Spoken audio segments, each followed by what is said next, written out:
Yan nga kaibigan, pupunta ako sa aking mga pinsan sa OP upang mangisda. Dumaan nga pala muna ako dito sa aking pinsan din, bumili ng manok. Ayan guys, dito tayo sa UP, mangingisda. Ayan yung ilog, dahil summer natuyuan na yung ilog. Naging parang creek na siya. Ano yung ilog guys. Andito kami sa may kubo. Andito yung mga panglambat. Ayun, ganda ng view.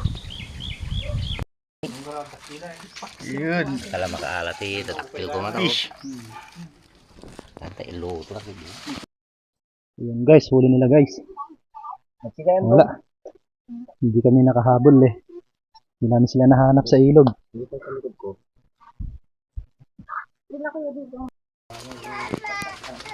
Ayun na mga kaigan. Ituntono na yung lamis natin.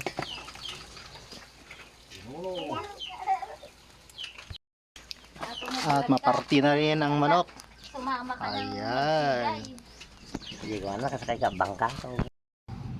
Ito na guys yung nadaing na isda.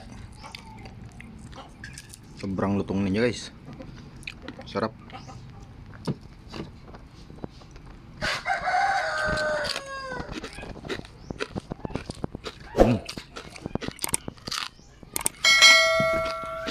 Sarap.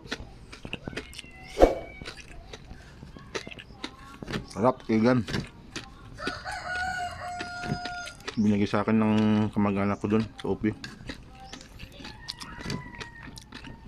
Yung mga nanguhuli nila, ginagawa nilang ganito, yung mga maliliit.